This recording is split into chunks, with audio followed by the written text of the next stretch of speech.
사랑과 은혜가 충만하신 하나님 아버지, 참으로 우리를 붙들어 주시고 인도하셔서 오늘도 하나님의 예배 가운데 함께 나올 수 있도록 도와주시는 은혜 참으로 감사합니다. 우리 지난 한 주 동안의 우리의 삶을 이 시간 다 내려놓고 또 회개하며 자복하며 나오는 심령들 될 수 있도록 도와주셨고, 하나님 앞에서 우리의 모든 심령을 내려놓고 우리의 모든 죄악들 내려놓고 회개하며 정말 용서함 받는 귀한 시간 될 수 있도록 주님 도우시고 인도하여 주시옵소서. 오늘 말씀을 통하여 지난 한 주 동안 우리가 주님 앞에 온전히 서지 못한 것들 돌아보며 나아갈 수 있도록 도와주시고, 무엇보다 변화되는 것을 함께 보며 나아갈 수 있도록 주님 도우시고 인도하여 주시옵소서. 그래야 우리의 삶이 더욱더 풍성한 곳으로 나아갈 수 있도록 도와주시고, 주님과 함께하는 삶으로 나아갈 수 있도록 도와주시고, 주님과 연합하는 삶으로 나아가는 귀한 시간 될 수 있도록 도우시고 인도하여 주시옵소서. 이 시간 주님 앞에 나올 때 빈손 들고 나오지 아니하고 우리의 믿음 다해 정성 다해 귀한 예물 가지고 나왔습니다. 이 예물이 하나님 나라를 위해서, 정말 교회를 위해서, 또 우리 시베를 위해서 귀하게 쓰일 수 있도록 도와주셨고, 예물이 쓰이는 곳마다 하나님의 교회가 든든히 세워져 가며 또 하나님의 역사가 나타나는 것 우리 풍성하게 볼 수 있도록 도우시고 인도하여 주시옵소서. 오늘 말씀 가운데 성령으로 우리 모두를 충만케 하실 줄 믿사옵고 예수님의 이름으로 기도합니다. 아멘. 우리 하나님의 말씀 마태복음 6장 9절부터 15절 말씀 함께 보시겠습니다. 마태복음 6장 9절부터 15절까지 합독하도록 하시겠습니다. 시작. 그러므로 너희는 이렇게 기도하라. 하늘에 계신 우리 아버지여, 이름이 거룩히 여김을 받으시오며 나라에 임하옵시며 뜻이 하늘에서 이룬 것 같이 땅에서도 이루어지이다. 오늘날 우리에게 일용할 양식을 주옵시고 우리가 우리에게 죄 지은 자를 사하여 준 것 같이 우리 죄를 사하여 주옵시고 우리를 시험에 들게 하지 마옵시고 다만 악에서 구하옵소서. 나라와 권세와 영광이 아버지께 영원히 쌓옵나이다. 아멘. 너희가 사람의 과실을 용서하면 너희 천부께서도 너희 과실을 용서하시려니와 너희가 사람의 과실을 용서하지 아니하면 너희 아버지께서도 너희 과실을 용서하지 아니하시리라. 아멘. 우리 5월 달에 말씀의 주제, 예배의 주제는 풍성한 삶입니다. 여러분, 풍성한 삶을 살고 계시나요? 여러분들의 삶이, 인생이 신앙생활뿐만 아니라 학교 생활이, 또 가정에서의 생활이, 직장에서의 생활이 풍성한 삶이 되고 계신가요? 그렇게 풍성한 삶이 되신다면 그 바탕, 원인, 이유는 어디에 있습니까? 혹은 되지 못한다면, 풍성한 삶을 살고 있지 못하다면 또 그 이유는, 그 원인은 어디에 있습니까? 혹시 생각해 보셨는지 모르겠습니다. 성경은 풍성한 삶의 이 요소에 대해서 굉장히 여러 가지로 말씀하고 있습니다. 그런데 5월달이 4주밖에 안 되더라고요. 그래서 5월 이 예배 때마다, 주일 때마다 하나씩 주제를 잡다 보니까 4번밖에 못 잡는 거잖아요. 그런데다 이제 또 다음 주는 체육대회가 있습니다. 체육대회 가가지고 눈치 없이 40분 설교하면 혼나겠죠. 그죠? 속으로 이제 막 도대체 설교 언제 끝나나, 빨리 이 뒤에 순서 진행해야 되는데, 그런 생각 하시겠죠. 그래서 다음 주 설교는 20분 안쪽으로 하려고 합니다. 물론 주제는 똑같이 풍성한 삶입니다. 그러나 이제 아주 본격적으로 또 깊게 다루기는 좀 힘드니까 실제적으로 크게 다룰 수 있는 주제는 3가지인 것 같습니다.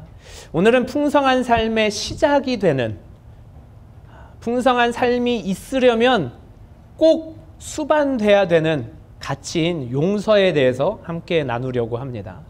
체육대회 이후에 5월 19일 날은요, 풍성한 삶의 첩경, 풍성한 삶을 계속해서 유지하고 또 계속해서 가져가려면 그것이 성경에서는 뭐라고 나와 있는지에 대해서 함께 나눌 텐데, 주제는 순종입니다.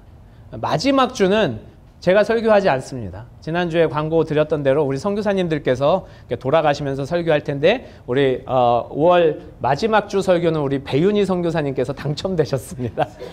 네, 위에서 많이 기도해 주시면 좋겠고, 풍성한 삶의 완성인 사랑에 대해서 함께 나누어 보려고 합니다. 바라기는 이 풍성한 삶의 이 주제를 가지고, 5월의 이 주제를 가지고 우리 시베이 형제 자매들이 진짜 삶에서 풍성한 삶을 좀 누렸으면 좋겠다. 풍성한 열매들을 누렸으면 좋겠다 하는 마음에 이 5월달 주제를 풍성한 삶으로 했습니다. 그런데 바라기는 그런 마음으로 선정을 했는데 들으셨다시피 용서, 순종, 사랑, 사실 다음 주 주제는 이제 훈련입니다. 무게가 다 굉장히 무거운 주제입니다. 어쩌면 이 주제만 딱 듣고 벌써 마음 가운데 마음의 문이 닫힌 분도 있을지도 모르겠어요. 근데 한번 바라기는, 정말 부탁드리는 것은 이게 과연 정말 성경의 가르침인가? 하나님께서 우리에게 하시고자 하는 말씀인가? 내가 정말 지켜야 되는 말씀인가? 그리고 이 말씀을 지키면 내 안에서 정말 풍성한 삶이 시작되고 유지되고 완성될 것인가를 5월 한 달만이라도 마음을 열고 끝까지 들어주시면 감사하겠습니다.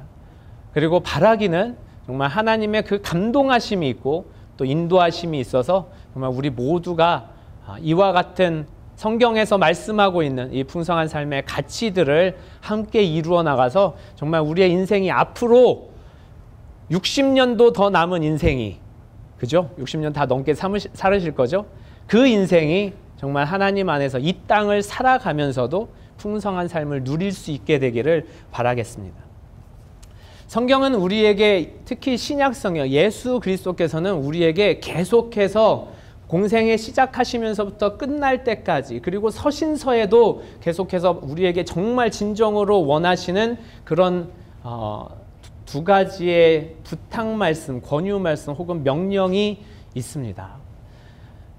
그것이 비단 예수 그리스도께서만 말씀하신 것이 아니라 우리 예배에 관한 설교를 들을 때도 계속해서 들었던 것처럼 창세 때부터, 인간을 창조하신 그때부터 하나님께서 우리 그 인간에게, 지금도 우리에게 말씀하고 계시고 권면하고 계시고 명령하시는 똑같은 말씀입니다.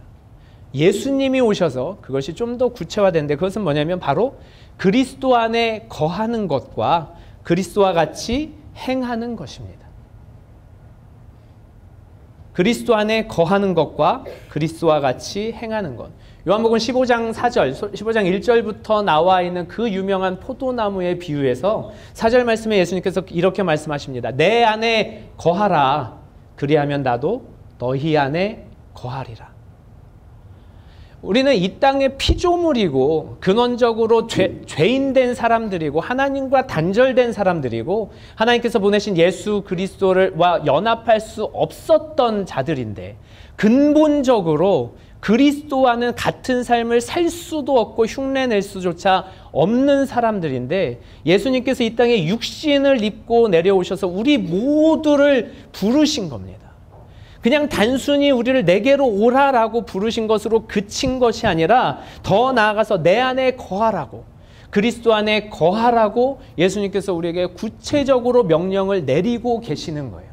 이 거함의 인식, 거함의 인지, 거함의 의미는 사람마다 다 다를 수 있습니다. 다 다를 수 있지만 성경은 그것을 다르게 해석하고 있지 않아요. 우리 모두가 그리스도 안에 거하면 그리스도도 우리 안에 거해 주신다고 약속하고 계시는 게 성경의 약속이고 그리스도의 약속이고 새 언약의 하나입니다. 그러므로 우리 많은 믿는 사람들은 어렸을 때부터 이런 말씀들을 들어왔고, 처음에 이제 변화받았을 때부터 이런 말씀들을 들어왔기 때문에 예수님 안에 거하려고 하는데 도대체 어떤 게 예수님 안에 거하는지 잘 모르는 경우가 많이 있습니다. 물론 우리의 연약함까지 너무나도 잘 아시는 하나님께서 우리가 하나님 안, 그리스도 안에 거하려는 그 마음만 있다면 여러 가지 방법으로 도와주시는 것은 지금까지의 짧게는 뭐 수개월, 길게는 수십 년의 신앙생활을 통해서 아마 다 경험해 보셨을 거예요. 다시 말하면 예수 안에 거하는 것이 이것을 완전히 내가 누리지 못한다고, 내가 완전히 체험하지 못했다 하더라도 하나님, 제 마음 아시죠? 제가 그리스도와 연합하기를 원하고 그리스도와 함께 살기를 원합니다. 그리스도와 동행하는 삶을 살기를 원합니다. 이런 기도 제목을 가지고 그렇게 살아왔다면, 비록 완전한 연합을 혹시 아직까지 체험하지 못했다 하더라도 그 연합 비슷한 모양의 열매들은 아마 지금까지 약한 수준에라도 다 체험해 보셨을 줄 압니다. 하나님과 함께 사는 것, 그리스도와 함께 사는 것, 그리스도를 따라 사는 것, 우리 다 어렸을 때부터 들어왔고 또 처음 믿었을 때부터 들어왔고 그렇게 살려고 다 노력하신 분들이잖아요. 이 자리에 계신 분들은. 그렇기 때문에 그런 모양의 기쁨, 은혜, 충만함, 평안함 이런 것들을 어느 정도 사람마다 다 그 차이는 있겠지만 어느 정도 다 누려봤을 거라는 겁니다. 근데 사실은 성경은 더 깊이 이렇게 표현하면 좀 어폐가 있을 수 있지만 성경은 여기서 이 말씀이 우리에게 가르치고 있는 우리의 삶에 대해서 가르치고 있는 건 이 말씀이 전부예요. 이 말씀이 전부입니다. 그리스도 안에 거하는 것, 그래야면 그리스도가 내 안에 거해주겠다, 너희 안에 거하겠다, 이 말씀이 전부입니다. 사실은 성경은 그래서 우리에게 계속해서 이 완전한 연합, 그리스도의 완전한 연합, 이것을 진정으로 누리기를 원하고 계신다는 거예요. 우리 하나님은 그것을 진정으로 거하기를, 그렇게 또 진정으로 누리기를 원하시고 계시는 겁니다. 그리스도의 완전한 연합. 그리스도와 완전히 연합하면 아까 말씀드렸듯이 요한복음 15장 1절에서부터 쭉 있는 말씀에 의하면 그리스도께서 우리에게 열매를 맺게 하시겠다고 말씀하고 있습니다. 이 열매는 어떤 물질적인 열매가 아니라는 것은 우리가 쉽게 상상해 볼 수 있을 것입니다. 이 열매는 우리의 삶의 여러 가지 영역에서 나타나는 열매일 수 있습니다. 그것이 눈으로 볼 수 있는 장수나 건강이나 또 어떤 무언가를 얻는 것이나 이런 것으로 나타날 수도 있습니다. 근데 더 나아가서 물질적으로 혹은 우리 눈에 보이지 않는 그와 같은 가치들도 전부 다 포함하고 있는 것이죠.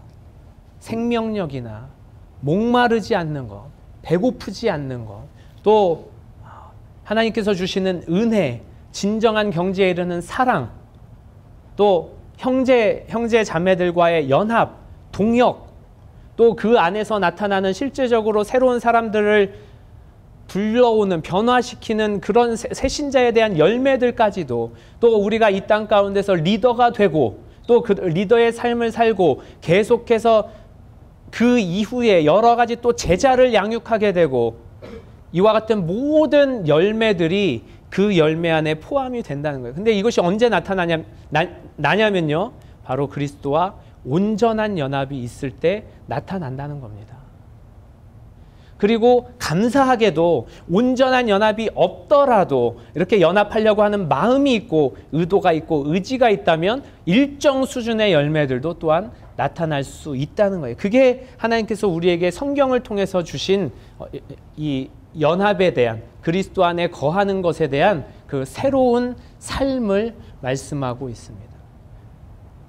다시 말한다면 과거에 예수님을 몰랐던 때, 예수님과 연합할래야 연합할 수가 없었던 때와 이제 그리스도를 온전히 알았던 때, 하나님의 아들로 온전히 알고 우리의 구세주로 알고 구원자로 믿었던 때, 그래서 그리스도 안에 거하고자 그렇게 시작했던 그때와는 삶의 질적으로, 영적으로 뿐만 아니라 육적으로까지 삶의 모든 영역에서 세상이 흉내낼 수 없는 그런 풍성한 삶이 시작된다는 겁니다. 그러한 삶을 우리가 누릴 수 있어야 돼요. 그러한 삶을 체험할 수 있어야 됩니다. 그게 비로소 그리스도인의 삶이고, 그게 비로소 크리스찬의 삶이고 기독교인의 삶이 되어야 된다는 겁니다. 근데 이런 온전한 연합에 이르지 못하기 때문에 우리가 그런 풍성한 삶에 이르지 못하고 풍성한 열매들도 온전히 이루지 못하는 것을 우리가 볼 수 있습니다. 다시 말해서 풍성한 삶은 그리스도 안에 거하는 것이고, 그리스도와 같이 행하는 것이고, 그리스도 안에서 열매를 맺는 것입니다. 그러므로 우리가 풍성한 삶을 얻기 위해서는 그리스도 안에 거하며 그리스도와 같이 행할 때, 그런 행함이 우리 가운데 나타날 때 그 풍성한 삶이 우리의 모든 삶의 영역에서 나타난다는 겁니다. 근데 성경에서 보니까 이것을 좀 더 구체적으로 나누어 보니까요, 그리스도와 같이 행하는 것, 그 행하는 것 세 가지를 보니까 아까 전에 처음에 말씀드렸던 용서와 순종과 사랑이라는 겁니다. 그리스도 안에 거하는 것, 그리고 거함으로 말미암아 우리 삶 가운데 그리스도와 함께 행하는 것들이 나타나야 되는데, 그 행함의 그 세 가지 주요한 요소가 바로 이 세 가지라는 거예요. 이 세 가지가 어디서 왔느냐? 바로 그리스도의 삶에서 왔습니다. 그리스도가 이 땅에 오신 여러 가지 목적이 있습니다. 여러 가지 목적이 있는데, 특별히 죄인된 우리 한 사람 한 사람을 용서하시기 위해서 오셨다는 거예요. 용서하시기 위해서 오셨습니다. 그게 그리스도의 사역의 시작이다라고 이야기할 수는 없지만 궁극적인 목표 중에 하나였다는 거예요. 우리 모두를 용서하심으로 말미암아 하나님과 완전히 단절되고 완전히 끊어졌던 그 관계를 회복하기를 원하셨던 겁니다. 그러므로 우리의 죄가 용서받지 않으면 당연히 그리스도와 연합할 수조차 없고 하나님을 알 수조차 없고 하나님과 동행할 수가 없는 거예요. 그러므로 그리스도의 그 사역의 시작이 우리를 용서하심으로, 또 우리의 관점에서 본다면 그 용서가 바로 그 사역의 시작이 되는 것입니다. 그 용서함을 어떻게 이루셨습니까? 죽기까지 순종함으로 이루신 거예요. 끝까지, 죽기까지 순종함으로 그 용서를 완전히 이루어내신 겁니다. 그러므로 비로소 우리가 우리의 모든 죄악들이 그 그리스도의 순종으로 말미암아, 죽기까지 순종으로 말미암아 우리의 모든 죄악들이 다 사라질 수 있는 겁니다. 그러므로 온전케 되고 하나님과 연합하게 되고 그리스도와 함께 살아갈 수 있는 거죠. 그리고 이 사역들을 단순히 한 번 용서해 주시고 끝난 것이 아니라 계속해서 우리를 그리스도와 연합한 우리, 그리스도와 함께 살아가는 우리들을 끝없는 사랑으로 완성시켜 주신 겁니다. 단순히 이 땅에 계실 때만 그 제자들만 사랑하신 것이 아니라 이 땅에 계시지 않는 지금에도 하나님 앞에 약속한 성령을 보내주셔서 그 사랑을 끝까지 완성해 주시고 지켜주시고 이루어내신 겁니다. 그러므로 우리가 정말 풍성한 삶을 누리기 위해서는 그리스도와 동행하고 특별히 그리스도 안에 거하고 그리스도가 살았던 삶을 살아야 되는데, 그리스도께서 우리에게 모범을 보여주셨던 이 용서와 순종과 사랑이 동일하게 우리의 삶에도 나타나야 된다는 거죠.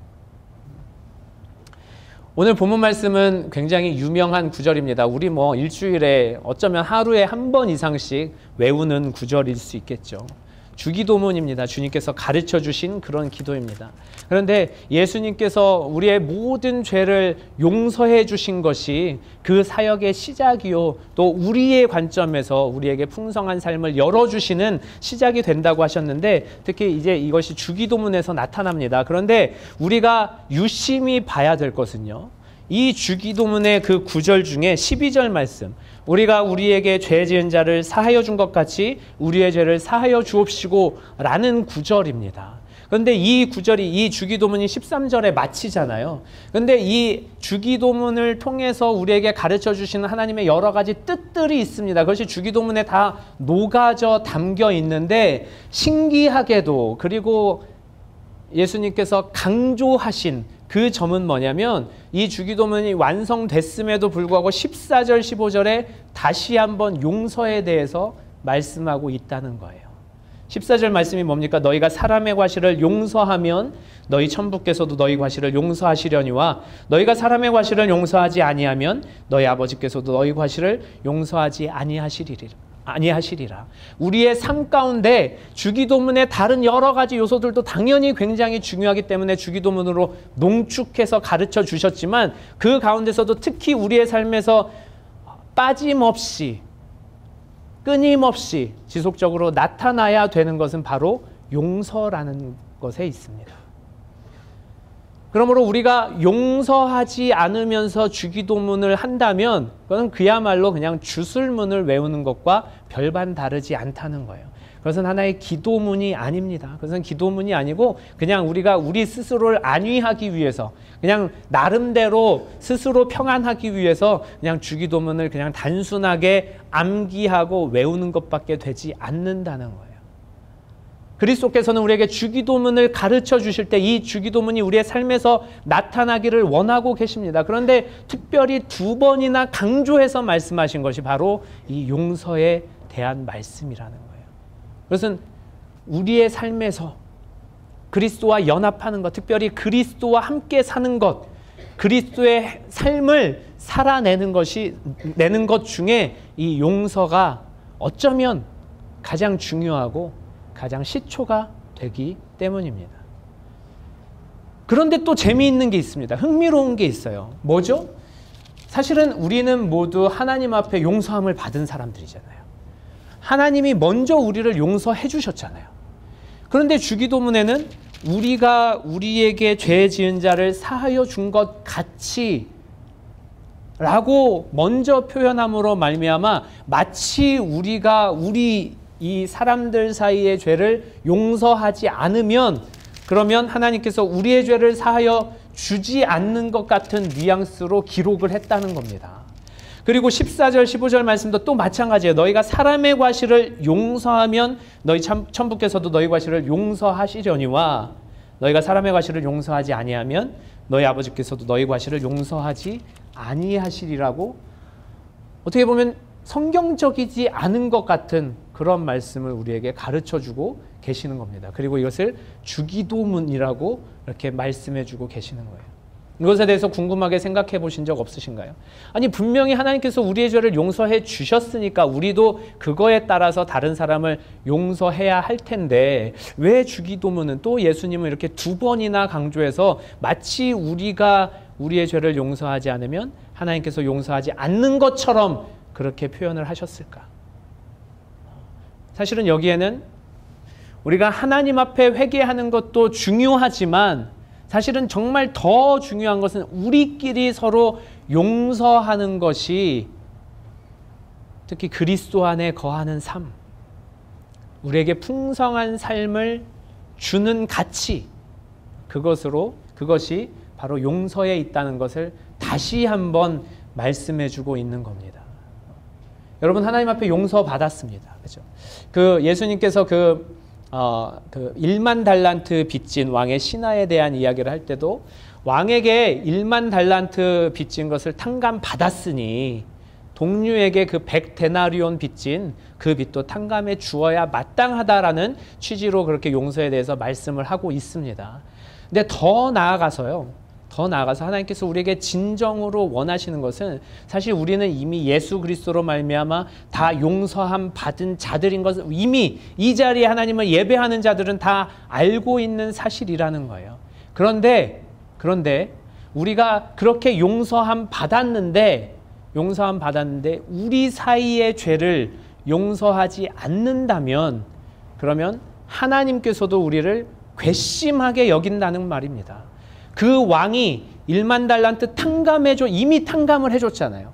이미 탕감을 해줬지만 그 동료에게 100데나리온 빚진 것을 탕감하지 않는 그 모습을 봤을 때 다시 어디로 보냈습니까? 감옥으로 보냈습니다.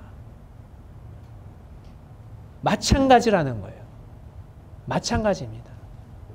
우리가 이미 죄의 탕감을 받고 용서함을 받았지만, 그런데 우리 동료들에게, 이웃들에게 용서를 베풀지 아니하면, 그렇다면 여전히 하나님께서 우리에게 그 죄의 값을 물을 수 있다고 말씀하고 있는 것입니다.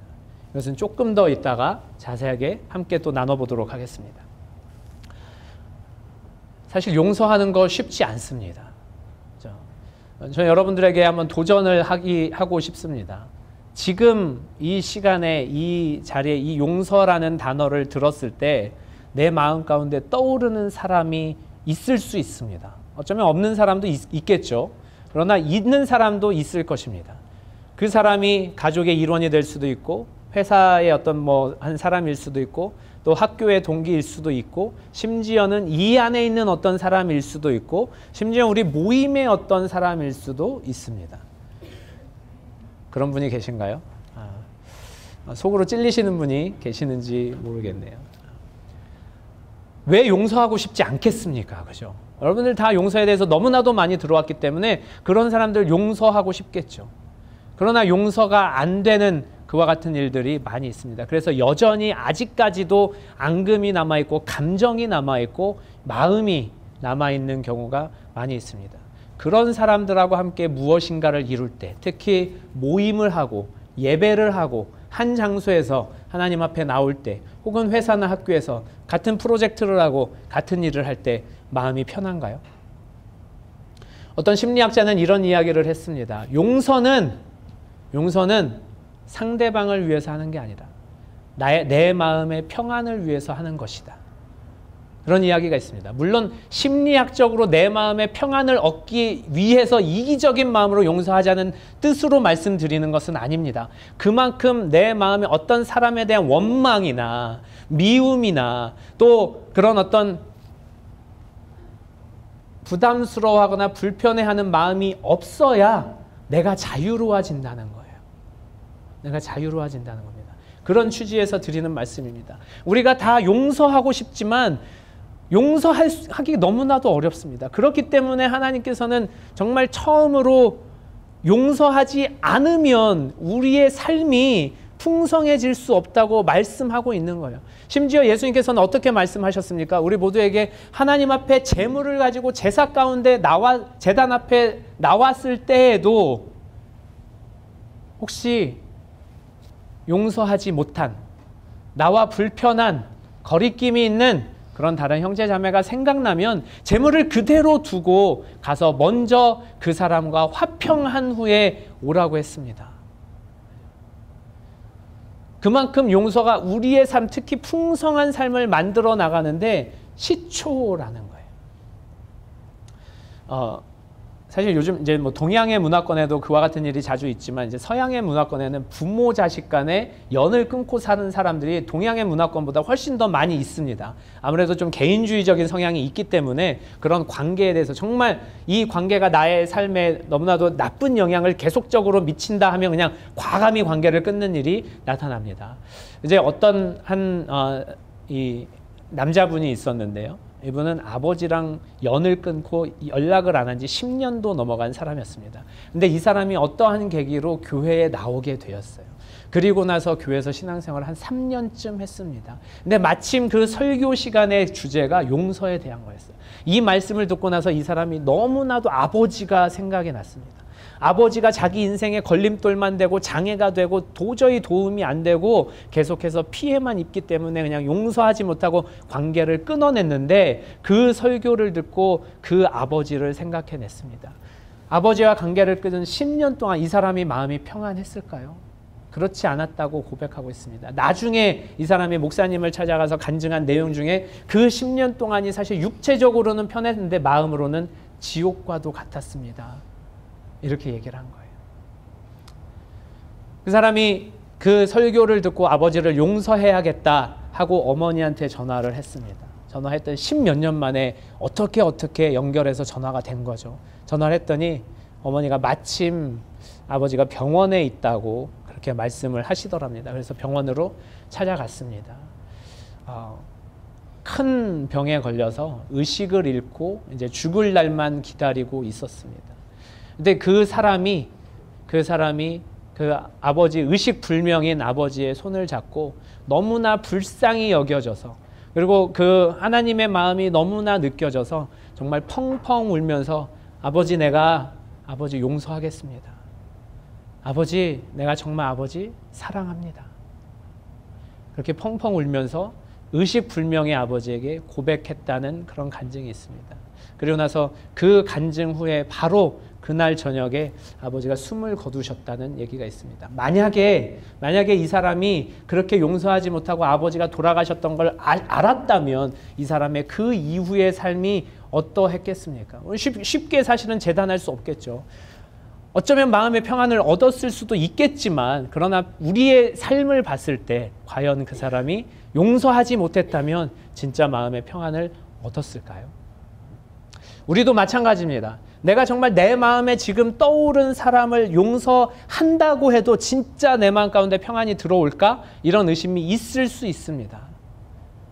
그런데 성경은 우리가 우리에게 지은 죄까지도, 그리고 그 100데나리온 그 빚진 그 사람까지도, 우리가 이미 너무나도 많은 사랑을 받았기에, 너무나도 큰 용서를 받았기에 다 용서하라고 말씀하고 있고요. 그 용서가 있을 때 비로소 우리의 삶이 자유로워지고, 우리의 삶이 풍성해지고, 우리의 삶이 평안해진다고 계속해서 말씀하고 있는 겁니다.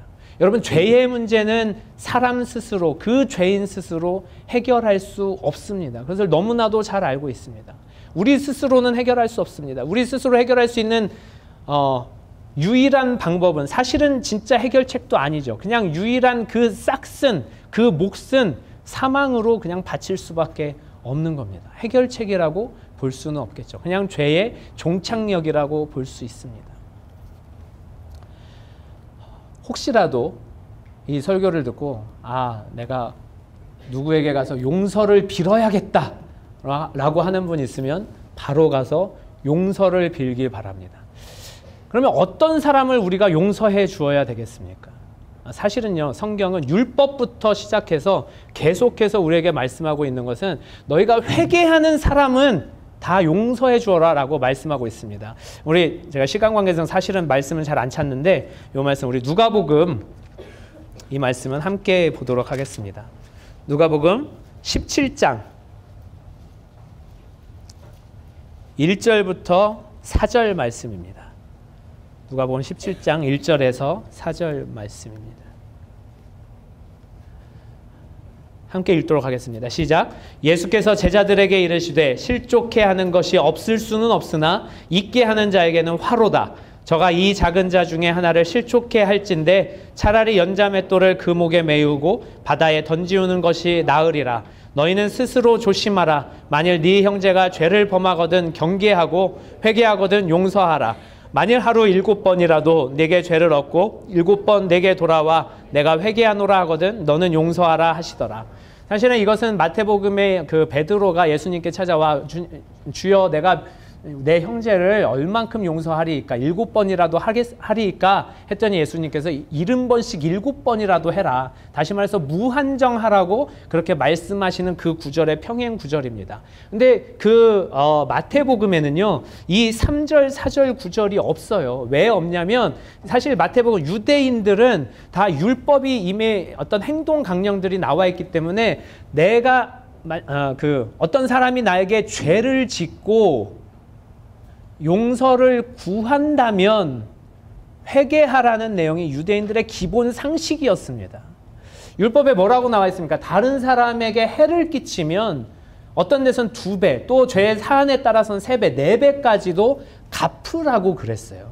그 갚는 이유가 뭐예요? 가서 용서를 구하라는 겁니다. 내가 누군가에게 10만 원을 떼어 먹었다면 그 사람한테 죄를 지은 거잖아요. 근데 용서를 구하려면, 그 사람에게 가서 용서를 구하려면 최소한 20만 원, 죄의 어떤 그 형에 따라서는 30만 원, 40만 원까지도 가져가서 내가 용서를 구합니다. 나를 용서해 주십시오.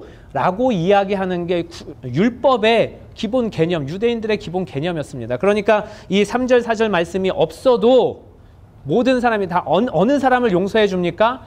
회개하는 사람. 잘못했다고 하는 사람을 용서해 주라고 하는 거예요. 그냥 무턱대고 용서하라고 하는 것이 아니라는 겁니다. 이 누가복음에는 구체적으로 나와 있는 거예요. 3절, 만일 네 형제가 죄를 범하거든 경계하고 회개하거든 용서해라. 얼마까지 용서하냐? 하루 7번이라도 너에게 죄를 얻고 7번 내게 돌아와 내가 회개하노라 한다면 그러면 용서하라는 겁니다. 그럼 기본은 회개하는 자는 7번, 70번씩 7번이라도 무한정이라도 용서해 주라는 거예요. 내가 잘못했다고 하는데 야, 내 마음이 안 풀렸어. 용서 안 할 거야. 이렇게 하지 말라는 겁니다. 그러면 거꾸로 죄를 지은 사람은 어떻게 해야 되겠어요? 7번이라도, 하루에 7번이라도 가서 내가 잘못했어 라고 이야기해야 되는 겁니다. 그리고 그렇게 잘못했다고 오는 사람은 우리가 믿는 자들로서 다 용서해 주라고 성경은 우리에게 말씀하고 있는 거예요. 근데 삶은 이렇게 단순하지 않습니다. 그죠? 우리의 삶은 단순하지 않은 것 같아요. 피해가 없는 경우도 있습니다. 아니, 다시 말하면 가해자는 그러니까 피해자는 피해가 분명히 있고 가해가 있다고 생각하는데 가해자는 그것을 모를 수 있습니다. 더 나아가서는요, 가해자는 선한 의도로 어떤 선한 말들을 했습니다. 권유를 했는데 피해자는 그것을 선한 의도로 받아들이지 않고 나쁜 의도로 받아들일 수 있어요. 그러면 가해자는 존재하지 않지만 피해자는 존재하는 상황입니다. 그러면 그 가해자가 나에게 용서를 구하러 올 수 있을까요? 가해라고 생각 안 하기 때문에 용서를 구하지도 않겠죠. 오지도 않겠죠. 그럼 그 사람 용서해야 합니까? 여기서 이제 우리의 딜레마가 시작이 되는 겁니다. 여러분들은 어떻게 살고 계신가요? 그 용서의 범위를 어디까지 두고 계시나요? 먼저는 우리가 죄를 지은 자들로서는 정말 성경에서 우리에게 가르쳐 주시고 또 우리가 또 이제 하나님께서 우리에게 권면해 주시는 말들, 특히 또 사도들이 권면해 주시는 걸로는 죄를 지은 자들로서는 죄가 분명히 존재하다면 하루에 10번도 가서 회개하는 게 맞습니다. 그 상황이 부담스럽고 그 상황이 어렵고 그 상황이 나를 불편하게 하지만 정말 지금 이 시간에 내가 누군가에게 잘못했구나 라는 생각이 있다면 10번이라도 가서 용서를 구하시기 바랍니다. 그것이 하나님께서 우리에게 원하시는 방법이에요. 그러나 또한 나에게 죄를 구하러 오지 않는다 하더라도 성경은 우리에게 용서하기를 권유하고 있습니다. 이 용서가 우리를 자유케 해주신다고 말씀하고 있는 거예요. 이 용서를 어떻게 풀어갈 것이냐, 상황마다 다르고 상대마다 다르고 그 때에 따라 다 다를 수 있습니다. 그러나 분명한 것은 우리가 그 어떤 사람에 대한 죄의식, 또 어떤 사람에 대한 어떤 피해의식, 어떤 사람에 대한 미움, 또 불편함, 어려움, 이런 것들이 있다면 우리는 하나님 앞에서 온전하고 진정한 자유를 누릴 수 없게 된다는 거예요. 그러므로 하나님께서는 우리에게 할 수 있거든 정말 많은 사람들을 용서하라고 말씀하고 있는 겁니다. 마지막으로 제 경험을 하나, 또 간증을 하나 하고 또 말씀을 이렇게 마치겠습니다. 2003년도에 제가 이제 신학교를 들어갔습니다. 그리고 이제 그곳에 있는 침례교, 한인 침례교로 갔습니다. 갔는데 이제 처음부터 신학교에서도 그랬고 그 교회에서도 저는 성락교회 출신이라고 말씀을 드렸습니다. 왜냐하면 언젠가는 세상에 비밀은 없잖아요.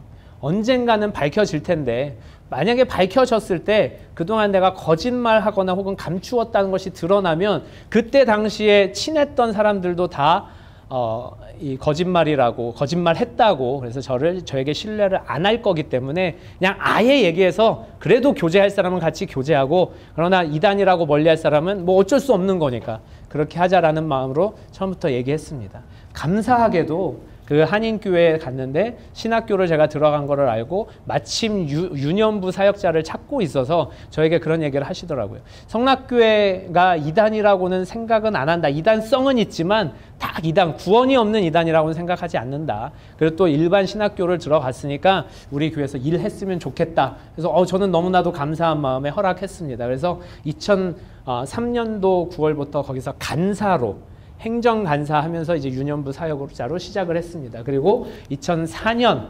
5월 달부터 이제 전도사로 임명을 받아서 2010년까지 사역을 했어요.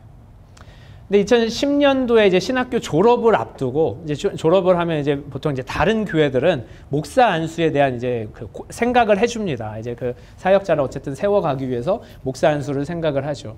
이제 목사 안수를 받으려는 이제 그런 어떤 시기에 있다 보니까 이분이 고민을 하기 시작한 거예요.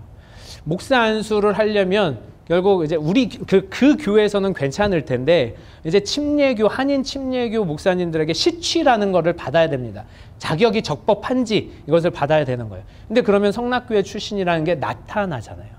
근데 이 이단 출신인 게 나타나면 이거 쉽지 않겠다. 그래서 목사님이 이제 하루는 부르시더라고요. 불러서 목사 안수는 못 주겠다. 그러니까 너는 보호할 수 있는데 다른 목사님들이 너로 말미암아 우리 교회를 공격하는 것은 감당할 수 없다. 그러므로 목사 안수는 못 주겠다. 이렇게 말씀을 하시더라고요. 사실은 이제 저는 거기서 목사 안수 받을 생각이 뭐 궁극적으로 있었던 건 아니기 때문에 알겠습니다. 지금까지 사역하게 하신 것도 감사합니다. 그러면서 계속해서 그렇다고 뭐 그만두거나 이런 거는 아니니까 계속 사역을 했습니다. 그런데 또 이제 그렇게 이 말씀을 하시고 나서 한 달 뒤에 그분이 이제 주일 설교를 하시는데 파워포인트를 가지고 설교를 하시는데 한국의 이단들 이 제목으로 설교를 하셨어요. 가장 마지막에 성락교회 있었습니다. 이게 무슨 뜻이겠습니까? 처음에 제가 딱 왔을 때 성락교회 출신 거 분명히 알았고 또 우리 아버지가 성락교회 목사님이라는 것도 분명히 알았고 또 그렇기 때문에 그분이 성락교회가 이단은 그러니까 구원 없는 이단은 아닌 것 같다. 그래서 같이 사역하자 했는데 이제 목사 안수를 앞두고 이제 신학교 졸업을 앞두고는 그렇게 설교를 하신 거예요. 차라리 그냥 이제 앞으로 보호해주지 못하니까 다른 곳으로 갔으면 좋겠다라고 했으면 제가 자연스럽게 거기를 사임하고 갔으면 됐을 텐데 아예 그거를 딱 밝혔습니다. 성도들도 제가 성락교 출신인 거 아는 사람도 있었는데 그렇게 한 거예요. 그래서 목사님께 여쭤봤습니다. 그날 설교를 듣고 여쭤봤습니다. 혹시 목사님 제가 나가기를 바라십니까? 그랬더니 그랬으면 좋겠다 하시더라고요. 그래, 알겠습니다. 그러면 다음 주에 인사하고 나가겠습니다 했는데 인사하지 못하게 하시더라고요. 그냥 오늘부로 끝내줬으면 좋겠다. 굉장히 황당하더라고요. 사실은 도대체 그러니까 모르겠습니다. 제가 모르는 뭔가 잘못을 했을 수는 있겠죠. 근데 그 누구도 얘기하지 않아요. 이 말씀을, 이 간증을 듣고 나서 어쩌면 여러분들께서 이런 얘기 하실 수 있습니다. 그래, 첫 번째 교회에서도 쫓겨났고, 두 번째 교회에서도 쫓겨났고, 아마 전도사님 뭔가 큰 잘못을 하신 게 분명해요. 라고 생각하실 수도 있겠어요. 혹시라도 그런 모습이 보이면 제발 제게 와서 얘기해 주시기 바랍니다. 이번에는 좀 알 수 있게. 알겠죠? 예. 청천벽력 같은 소리였습니다. 도대체 내가 무슨 잘못을 했을까? 아무리 고민해도 답이 떠오르지 않는 거예요. 그래서 정말 사랑하는 성도들, 특히 6년 동안 사역했던 아이들하고 그냥 정말 작별 인사도 없이 그냥 헤어지게 됐어요. 이 멘탈의 붕괴를 막을 수 없더라고요. 한 달, 두 달 동안 정말 도대체 내가 어떻게 살아야 되나 이런 생각으로 살았습니다. 아니, 하나님이 나를 버리신 건가?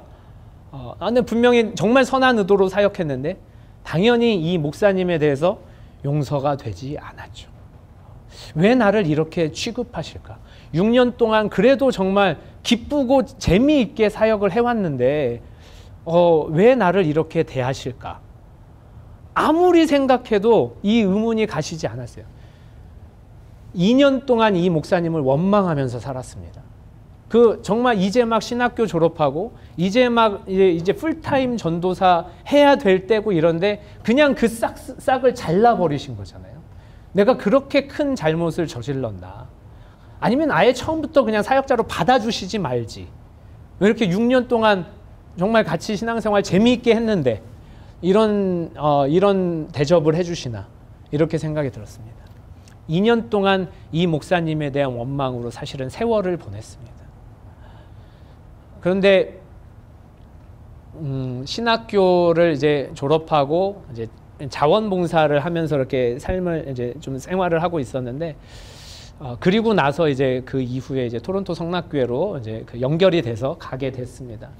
근데 이때 2년 정도쯤 지났을 때 제 마음 가운데 이런 생각이 들더라고요. 내가 이 목사님을 원망한다고 미워한다고 또 이렇게 불평을 가진다고 내 삶이 바뀌지 않을 것 같다. 아니 오히려 더 정말 앞으로 나아가는 것, 전진해 나가는 것에 큰 걸림돌이 될 것 같고 특히 앞으로 계속해서 좀 사역을 해 나가야 되는데 또 특별히 하나님과의 그 관계가 더 깊어졌으면 좋겠는데 이 미움이 나를 굳게 뭔가 정말 깊은 심연에서 발목을 잡고 있는 것 같은 그런 느낌으로 2년을 보냈다는 것이 깨달아지더라고요. 이 목사님을 내가 용서하지 않으면 내 삶은 정말 이 목사님과의 이 무거운 관계로 망가질 수도 있겠다. 그런 생각이 들었습니다. 그래서 한 달 동안 기도했어요. 하나님, 이 목사님 용서할 수 있도록 해달라고. 비록 이 6년간의 그 사역의 결과들을 나에게 정말 이렇게 뒤통수 치는 걸로 해주셨지만, 그리고 정말 용서할 수 없을 것 같은 그런 상황으로 진짜 쳐넣었지만, 그럼에도 불구하고 그렇다고 제가 그 목사님께 회개하십시오 라고 할 수 있나요? 그 목사님이 2년이나 지났는데 나를 찾아와가지고 내가 잘못했다 라고 이야기하기를 기대할 수 있나요? 사실은 기대 좀 했습니다. 정말 기대했어요. 왜냐하면 이메일 주소 다 알고 있잖아요. 아직도 페이스북 친구이기도 해요. 그 메시지 하나 보내가지고, 교진 전도사님, 내가 그때는 이러이러한 상황 때문에 어쩔 수 없습니다. 내가 잘못했습니다. 이 얘기 정말 하면 좋겠다. 그럼 언제든지 용서할 수 있을 텐데 그 생각을 2년 내내 했습니다. 그런데 2년 동안 안 했는데 그걸 더 기대할 수 있을까요? 안 그러죠. 그러나 한 달 동안 기도했습니다. 하나님, 비록 이 목사님 저에게 용서를 구하지 않겠지만, 그러나 그거 없어도 제가 이 목사님 용서할 수 있도록 도와달라고. 제 마음 가운데 이 상처, 이 쓴뿌리 하나님께서 좀 해결해 달라고, 하나님께서 치유해 달라고 그렇게 기도했습니다. 어떤 계기가 있었던 건 아니에요. 어떤 사건이 있었던 건 아니에요. 정말 거짓말같이 한 달 있었는데 이 목사님에 대한 마음이 싹 지워지더라고요. 정말 신기한 체험이었습니다. 이 목사님의 2년 내내 원망하고 정말 이 이메일 한 통 왔으면 좋겠다 이런 생각을 내내 했었는데, 정말 어느 한순간 이 마음이 하나도 없이 사라졌습니다. 그 교회에서 쫓겨난 지, 그러니까 2년 지나고 제가 그 목사님 용서한 지 4년 후에 제가 한국에 있을 때입니다. 우리 큰아들이 6학년이고 작은아들이 3학년일 때 영어를 좀 잊어버리지 않게 하기 위해서 겨울방학 때 이 두 명을, 이제 한국은 겨울방학이 한 2달 되잖아요. 미국은 겨울방학이 3주거든요. 그래서 공립학교를 보낼 수가 있습니다. 그래서 한 달이라도 좀 영어를 접하고 오라고. 그래서 뭐 아는 사람이 없으니까 시카고 지역으로 보냈어요. 근데 제가 좀 잘못한 것 같긴 합니다. 그 시카고 지역에 그 성도, 알고 있던 성도, 특별히 이제 저희 가정을 사랑해 주셨던 그 성도 가정에 우리 아들을 보내라고 해서 보냈습니다. 당연히 이제 교회는 당연히 다른 데로 저기 하고 있는데, 이 소식을 이 목사님이 들으신 것 같아요. 그러면서 6년 만에 저한테 이메일이 왔어요. 이메일이 오긴 왔어요. 그죠? 기도의 응답일까요? 근데 그 이메일의 내용이 뭐였냐면요. 전도사님하고 저 사이에 그와 같은 일이 있었는데 어떻게 아이들을 다시 시카고 지역으로 보냅니까? 원망하는 이메일이었습니다. 그런데 진짜 신기하게도 그 이메일을 딱 받았는데, 그래, 내가 잘못했다, 이 생각밖에 안 들더라고요. 그 목사님에 대한 그 옛 감정들이 전혀 나타나지 않았습니다. 미움이 나타나지 않았어요. 원망이 나타나지 않았어요. 목사님 입장에서 그럴 수도 있겠다. 왜냐면 만약에 두 아이들이 만약에 그 교회로 갔다면 그 목사님이 과거에 했던 일이 또 성도 간의 회자가 될 거고, 그럼 그 교회에 틀림없이 어려움이 분명히 있을 테니까 그럴 수 있겠다. 이해가 되더라고요. 모르겠습니다. 용서의 정도, 또 용서의 그 깊이, 이런 것이 뭐 따로 있지는 않을 겁니다. 근데 분명한 것은 하나님께서 우리에게 하나님 앞에 나와서 용서를 구하는 것만 하라는 것이 아니라, 하나님께서 그렇게 용서를 구하려면 최소한 염치를 가지고 우리 스스로에게도, 우리 이웃들에게도, 우리 옆에 있는 사람들에게도 먼저 너희가 용서를 해줘야 하지 않겠느냐, 그 말씀을 하고 계시는 겁니다. 우리가 우리에게 죄 지은 자를 사하여 준 것 같이 우리 죄를 사하여 주옵시고, 또 너희가 사람의 과실을 용서하면 너희 천부께서도 너희 과실을 용서하시려니와 너희가 사람의 과실을 용서하지 아니하면 너희 아버지께서도 너희 과실을 용서하지 아니하리라 하신 이 말씀의 진의가 진짜로 우리가 용서하지 않으면, 서로 용서하지 않으면 하나님께서 우리를 모른 척 하시겠다, 무시하시겠다, 다시 죗값을 물으시겠다, 그 궁극적인 진위가 거기에 있는 것이 아니라 하나님께서 우리에게 원하시는 것은 우리가 이처럼 하나님 앞에 정말 그 대가 없는 용서를 받았으니 최소한 그 용서를 받은 사람은, 그리고 우리가 그리스도 안에 거하는 그 삶을 사는 사람이라면 똑같이 그보다 우리가 하나님 앞에 지은 범죄보다 훨씬 작은 죄악들, 훨씬 작은 빚들, 그것들 마땅히 탕감해 줌으로 말미암아, 마땅히 용서해 줌으로 말미암아 하나님께서 이 말씀 가운데 우리에게 그 용서의 기쁨으로 말미암아, 용서의 자유함으로 말미암아 풍성한 삶을 누리라고 하시는 말씀이라는 겁니다. 다시 한번 말씀드리지만 우리 가운데 누군가 원망하고 미워하는 마음이 있다면 풍성한 삶을 절대 누릴 수 없습니다. 완전한 자유의 삶을 절대 누릴 수 없습니다. 특별히 그리스도와 온전히 연합한 삶을 누릴 수 없는 거예요. 더 나아가서는 우리 모임 가운데, 우리 예배 가운데 우리와 부딪히는 모든 이웃들 가운데 내가 불편한 것까지도 용서해 주어야 된다는 거예요. 그것이 우리를 완전히 자유케 하는 그 시작이 된다는 겁니다. 오늘 말씀을 마무리하겠습니다. 하나님께서는 우리에게 원하시는 그 모든 것들이 계속해서 예배를 통해서도, 여러분들에게 예배 설교를 통해서도 말씀드렸듯이 우리가 풍성한 삶을 사는 거예요. 그 풍성한 삶이 그리스도와 떨어져서, 하나님과 떨어져서 동떨어져 사는 삶이 아니라, 그리고 그렇게 살아서는 풍성한 삶을 누릴 수도 없고 살 수도 없는 것이 자명한 일이기 때문에 하나님께서는 우리가 그리스도 안에 연합을 통해서, 또 그리스도와 함께 삶으로 통해서, 그리스도의 삶을 살아냄을 통해서 풍성한 삶을 영위하기를 원하고 계십니다. 그런데 또 동시에 그 풍성한 삶의 영위의 시작은 용서라는 겁니다. 용서. 그 용서의 정도가 정말 작은 죄를 용서하든 큰 죄를 용서하든, 무엇보다 우리 모든 심령들 가운데 정말 마음에 맺힌 것이 없을 정도로, 맺힌 것이 풀어질 정도로 용서하라는 거예요.